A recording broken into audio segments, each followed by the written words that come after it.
Dear ladies and gentlemen, there comes a time in everyone's life when uncertainty clouds the path, when we knock on many doors and none seem to open. In such moments, the mind begins to panic, the heart loses its rhythm, and fear whispers that maybe no door will open at all. But let me ask you, who told you that the door you are pounding on is the right one? When nothing works out, it is not always punishment. Sometimes it is protection. Sometimes it is divine redirection. Life has a rhythm far greater than what our limited intellect can grasp. And when you align yourself with this rhythm, what is meant for you will not just come, it will arrive with grace. Do not confuse delay with denial. The door that opens easily for others may not lead to your growth. Your journey is different. What you need is not to chase every opportunity, but to cultivate a stillness within yourself, a clarity that allows you to see the right door when it appears. Instead of worrying, become aware. Worry comes from the mind. Awareness comes from presence. The universe is not deaf. God is not absent. But if you are shouting with fear, you cannot hear the whisper of guidance. Be patient. Be conscious. Keep walking. Knock gently on the doors, but do not bang. Because when the time is right, you won't have to force it.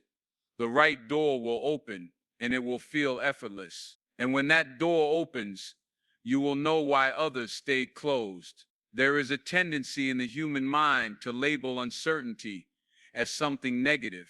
The moment life doesn't go according to plan, the mind starts shouting, something's wrong. When results don't arrive on our timeline, when the road gets foggy, or when doors don't open after repeated effort, we assume failure. But is it really failure? Or is it simply life preparing you for something else?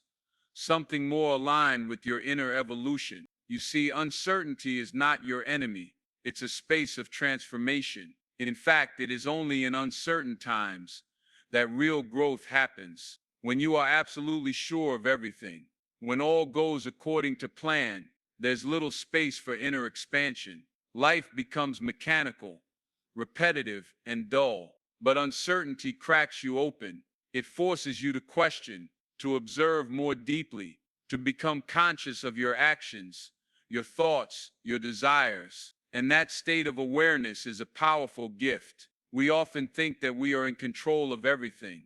But tell me, did you decide the family you were born into? Did you design the weather today? Did you choose the thoughts that randomly entered your mind this morning? There is a force beyond you, constantly organizing and orchestrating. And when that force shifts your life into a zone of uncertainty, it is not punishing you, it is pushing you to pay attention. Because only in uncertainty do you stop taking things for granted. Have you ever noticed, when things fall apart, we become more prayerful, more humble, more willing to listen. The ego softens, the walls of self-importance break down, and suddenly we are open, not just to divine help, but to inner truth. We start to notice things we never did before.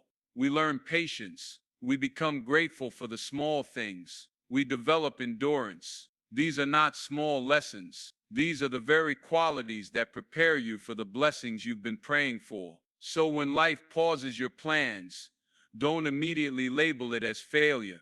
The door that doesn't open may be the one that leads to pain. The silence you experience may be protecting you from noise that could have distracted you forever.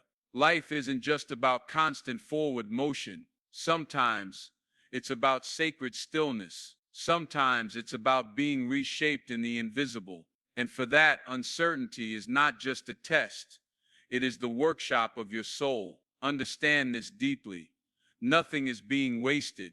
Not your waiting, not your confusion, not your questions. Everything is being used to carve you into the person who can walk through the right door, not just any door. So stop resisting uncertainty and embrace it. Because what looks like delay may be divine preparation, and what feels like failure might be the foundation of your greatest clarity. We live in a time where persistence is glorified. We are told never give up, keep trying, knock until the door opens. While there is truth in consistency, there is also a deeper truth we often ignore. Sometimes the door you are so desperately trying to force open was never meant for you in the first place. Have you ever stood outside a door, pouring your energy, your time, your hope into it, only to feel exhausted, drained, and bitter when it doesn't open? But what if I told you that the door didn't open, not because you weren't good enough, not because you didn't try hard enough, but simply because it wasn't your door? There's a kind of pain that comes from chasing what is not aligned with your soul. You can decorate it with ambition, discipline, or even spiritual justification, but if it isn't yours, it won't bring peace. It will only feed the illusion of achievement. The real tragedy is not failure. The real tragedy is succeeding at something that was never meant for you, climbing a ladder that's leaning against the wrong wall, knocking endlessly on a door that leads to nowhere, or worse, a door that opens into a life that isn't truly yours. This is where deeper awareness must come in. You must learn to step back and observe. Not every opportunity is a calling.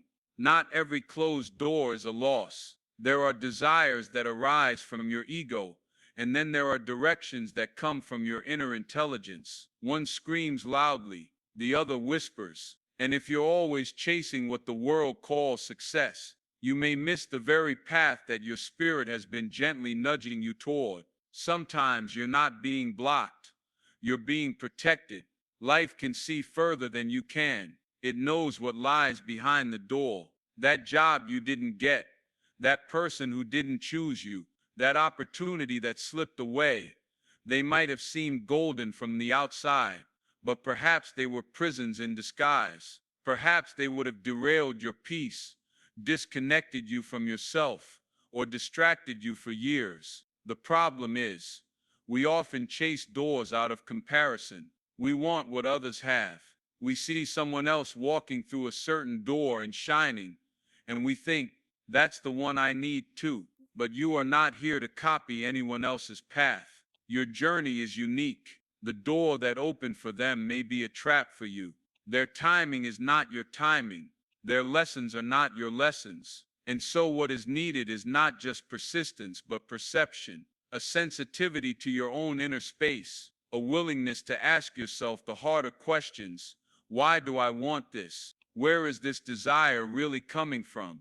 What do I feel in my body when I move toward this path? Expansion or contraction? Peace or restlessness? The answers are not always instant, but if you sit long enough, life will show you. Let's be clear. Effort is not the enemy, but effort without alignment is like rowing a boat against the current. It will wear you out and take you nowhere. But when you find the right door, when your effort is in harmony with grace, even small steps will bring deep results. You will feel guided, supported, uplifted. So if the door you're knocking on remains closed, don't just push harder. Pause, listen, reflect. Maybe life is telling you something. Maybe there's another door waiting, not louder but wiser. And when you finally turn in its direction, you may wonder why you ever settled for anything less. In the fast-paced world we live in, we are conditioned to expect everything instantly. Instant communication, instant food, instant results. So naturally, when life slows down, when doors don't open at the pace we desire, we assume something has gone wrong. We begin to panic.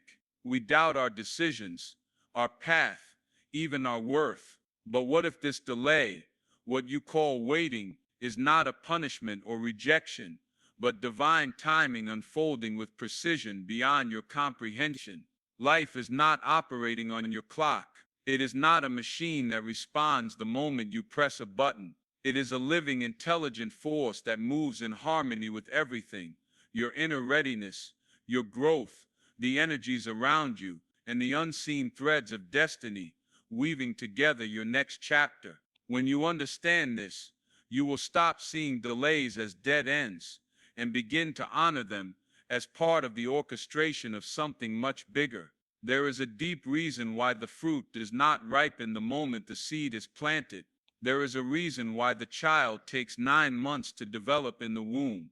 Everything that is real and meaningful takes time. There is a sacred gestation period in all aspects of life. And during this time, though you may not see visible progress, powerful transformations are occurring beneath the surface. Your patience is not passive, it is active preparation. You may not realize it, but delay is often divine mercy. Imagine receiving what you are asking for right now. Are you ready for it? Could you handle the responsibility, the pressure, the consequences that come with it? The truth is, many of us are praying for things we are not yet capable of sustaining. The universe hears your prayers, but it also sees the gaps in your readiness. And so, in its wisdom, it withholds, not to hurt you, but to prepare you. This preparation may come in the form of challenges, solitude, deep inner work, or even complete silence. You may feel forgotten, but this is the part of the journey where you are being refined. A sword is not shaped without fire, a diamond is not formed without pressure, and a strong soul is not born without delay. So instead of asking, why is it taking so long? Ask, what am I being prepared for? That shift in perspective turns impatience into inquiry, and inquiry into wisdom. You see, divine timing doesn't cater to your schedule, it aligns with your destiny. Sometimes the person you're meant to meet is still growing. Sometimes the opportunity you desire is still being shaped. And sometimes you are still being molded into the version of yourself that is ready to carry what you are asking for. If it arrives too soon, it might break you, but if it comes at the right time, it will bless you, sustain you, and elevate you. Have you noticed how some doors open too quickly for people only to destroy their peace? We've seen people get fame, money, relationships, or positions they weren't mature enough to handle, and it cost them dearly. What you want is not just a door to open, but to be ready when it does. So trust the delay. It is divine alignment in progress. You are not being denied, you are being deepened. And when the moment comes, when the right door opens, it will not be rushed. It will arrive with clarity, with peace, with a quiet sense of this is it. And you will walk through it not with desperation, but with grace. In the fast-paced world we live in, we are conditioned to expect everything instantly, instant communication, instant food, instant results. So naturally, when life slows down, when doors don't open at the pace we desire, we assume something has gone wrong. We begin to panic. We doubt our decisions, our path, even our worth. But what if this delay, what you call waiting, is not a punishment or rejection, but divine timing unfolding with precision beyond your comprehension? Life is not operating on your clock. It is not a machine that responds the moment you press a button. It is a living, intelligent force that moves in harmony with everything: your inner readiness, your growth, the energies around you, and the unseen threads of destiny weaving together your next chapter. When you understand this, you will stop seeing delays as dead ends and begin to honor them as part of the orchestration of something much bigger. There is a deep reason why the fruit does not ripen the moment the seed is planted. There is a reason why the child takes 9 months to develop in the womb.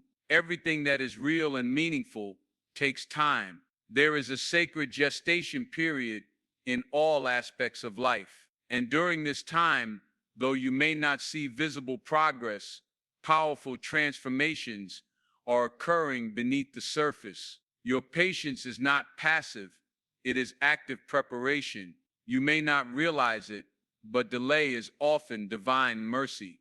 Imagine receiving what you are asking for right now. Are you ready for it? Could you handle the responsibility, the pressure, the consequences that come with it? The truth is, many of us are praying for things we are not yet capable of sustaining. The universe hears your prayers, but it also sees the gaps in your readiness. And so, in its wisdom, it withholds, not to hurt you, but to prepare you.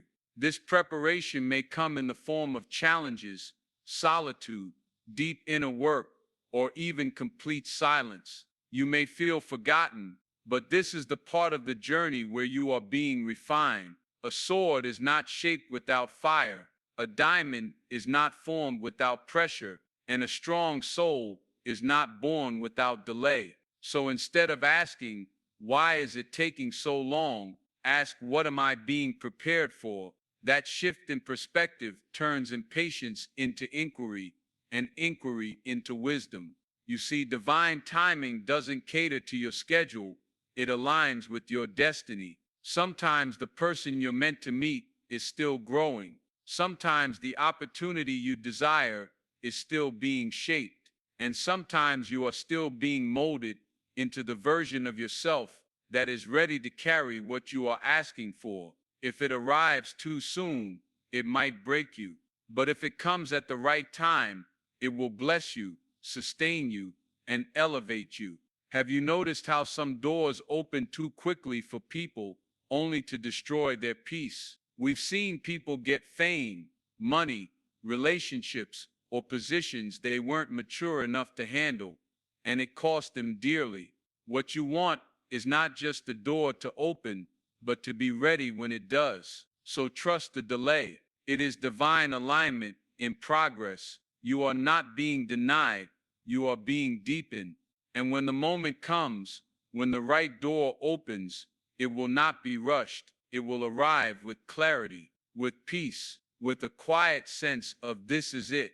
And you will walk through it not with desperation, but with grace. Worry is the most natural reaction of the human mind when it feels uncertain, insecure, or out of control. The moment things don't go as planned, the mind starts weaving stories of fear, of what could go wrong, of what might never happen.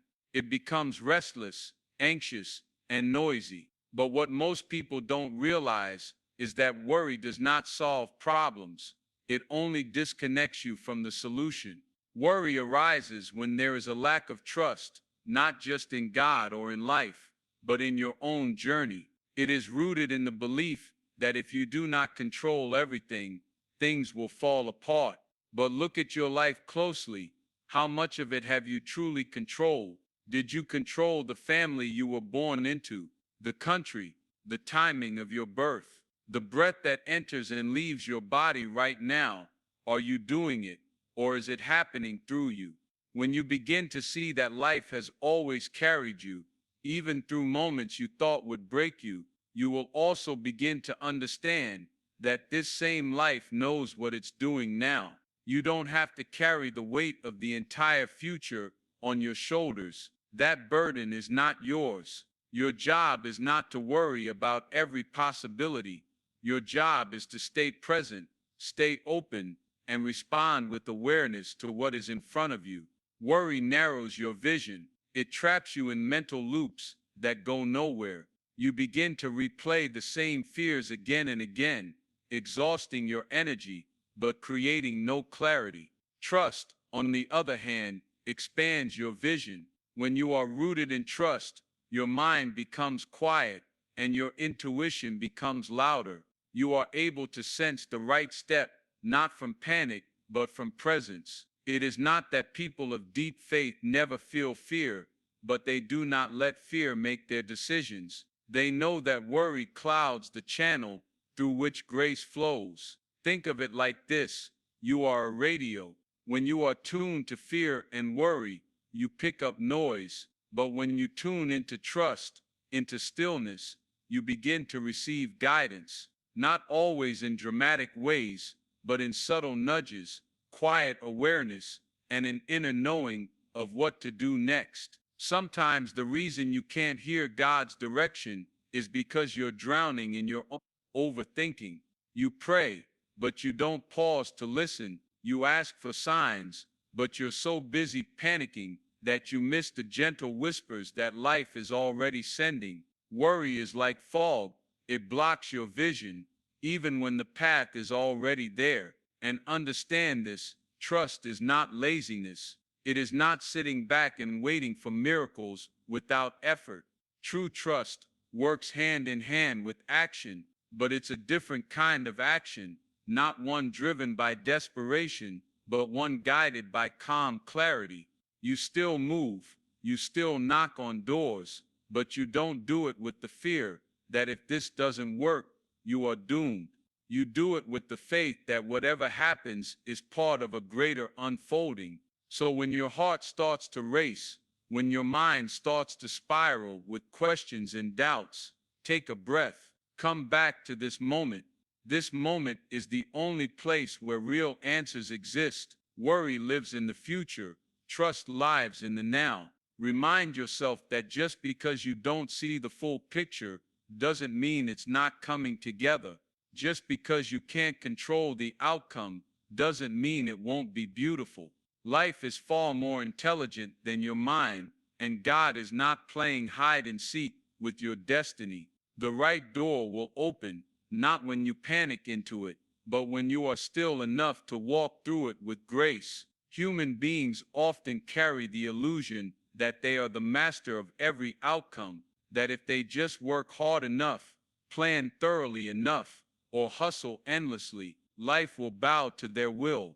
But somewhere along the journey, life shows you otherwise. A relationship falls apart despite your effort. A job opportunity disappears even though you gave your best. A dream gets delayed no matter how hard you tried to make it real. And in those moments, something inside you breaks, not because of failure, but because your illusion of control is challenged. But what if losing control is not the end of your power, but the beginning of real freedom? You see, there's a quiet, unshakable strength in learning to surrender to the flow of life, not as an act of defeat, but as an act of profound trust. Because there is a vast difference between giving up and letting go. One comes from hopelessness, the other comes from wisdom. Letting go is not becoming passive. It's not sitting back and waiting for life to happen to you. Letting go means you've done your part,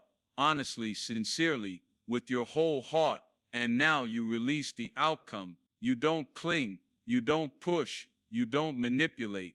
You simply step back and allow life to do what it needs to do. You trust that what is yours will find you, and what is not will fall away, no matter how tightly you try to hold on. Surrender is powerful because it aligns you with something greater than your limited perspective. You may see only a tiny fragment of the picture, but life sees the entire canvas. It sees where your soul is heading, what lessons you still need, what connections are meant to come, and what versions of yourself are still waiting to be born. Sometimes the delay is not because you're unworthy, but because you are being refined. Sometimes the rejection is not a failure, but a redirection. Sometimes the thing you're losing is actually the very thing that has been weighing you down, though you've grown attached to it. But until you let go, until you surrender your grip, your hands are too full to receive the next blessing. Letting go also means letting go of the story you've been telling yourself. The story that says you must have this by that age, or that you are falling behind, or that if a certain door doesn't open, your life is ruined. These are not truth, these are mental traps, and if you believe them, you will carry unnecessary suffering. You will cling to things long after their purpose has passed. And how do you know if something is worth holding on to or letting go? Simple: peace. If it costs you your peace, it's too expensive. If you are forcing something constantly, chasing, doubting, burning out, perhaps that's life's way of saying this is not your path. There's an easier way, a more graceful way. But you must stop pushing and start trusting. Letting go also means releasing your identity with outcomes. Too many people define themselves by what happens to them. They think, if I succeed, I'm worthy. If I fail, I'm nothing. But you are not your success. You are not your failure. You are the awareness behind the experiences. When you let go of outcome attachment, you return to your center. You stop measuring your life in wins and losses, and start living in alignment with truth, effort, and presence. Remember, even rivers don't flow in straight lines. They twist, they bend, they slow down, they speed up, but they keep moving, always toward the ocean. Your life is no different. The bends are not setbacks. They are part of the design. And when you surrender to the flow, when you stop resisting and start trusting, the journey becomes not just bearable, but beautiful. So let go, not because you don't care, but because you finally do. Let go, not because you're weak, but because you've realized that real strength is in allowing, not controlling. Trust the process, trust the pauses, trust the unfolding, because the right door will not need to be forced. It will open in its time, and you will walk through it with the peace of knowing you didn't manipulate your way into it. You were led. In this modern world, filled with constant motion, endless distractions, and mental overload, people are busy all the time, yet rarely aware. Everyone is running somewhere, chasing something, trying to prove their worth, or secure a future they're not even sure they want. In this chaos, clarity becomes a rare gift, and the one who finds stillness amidst noise is the one who truly begins to see. Stillness is not inaction, it is not laziness or escape. Stillness is a state of deep presence, where your thoughts are no longer controlling you, where your emotions are no longer dragging you from one extreme to another, and where your awareness sharpens like the edge of a blade. It is in stillness that the fog begins to lift. It is in stillness that you can hear the quiet, powerful voice within you that has always been guiding you. When you are constantly reacting to life, you lose the ability to respond with wisdom. Reaction is automatic, unconscious, often driven by fear or impulse, but response, true response, comes from stillness. It comes from taking a moment to breathe, to observe, to connect with a deeper layer of yourself before deciding the next step. The challenge is that most people are afraid of stillness. They fill their lives with noise, constant conversations, mindless scrolling, background music, over-planning, because silence feels uncomfortable. It exposes the inner chatter, the unresolved emotions, the parts of themselves they haven't made peace with. But this discomfort is not your enemy. It is your invitation. It is life calling you inward. Imagine this: you are standing by a muddy river. The water is cloudy, stirred up. You can't see through it. No matter how much you try to grab clarity with your hands, it slips away. But if you simply stand still, if you allow the river to settle, the mud sinks to the bottom, and the water becomes clear. This is what happens to your mind in stillness. When you stop struggling and just allow yourself to be, clarity begins to emerge naturally. In this stillness, your inner compass awakens. You begin to distinguish between what your ego wants and what your soul needs. You stop chasing what looks shiny on the outside and start recognizing what brings peace on the inside. You begin to see that not every invitation is an opportunity, not every movement is progress, not every answer is outside of you. Many are already resting in the silent space within.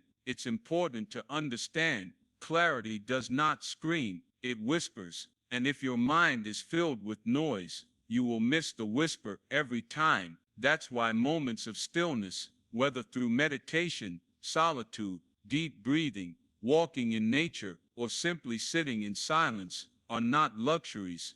They are necessities. They are moments when the fog clears and you can actually see the path ahead, or at least the next right step. You don't have to figure everything out at once. You don't need to predict every turn your life will take. You just need enough clarity to take one true step forward. That step doesn't come from panic. It comes from presence. It doesn't come from force. It comes from inner alignment. So if your life feels confusing right now, if you're overwhelmed by decisions, if you're waiting for the right door to open, don't just do more. Be still. Quiet your mind. Breathe into your heart. Watch your thoughts, but don't chase them. Let them rise and fall like waves on the shore. In that sacred space of stillness, the unnecessary begins to fall away, and what is true remains. And when clarity comes from stillness, it doesn't come with fear, it comes with peace. It comes with a knowing that doesn't need validation, a direction that doesn't need to be defended. You simply know, and that knowing becomes your compass.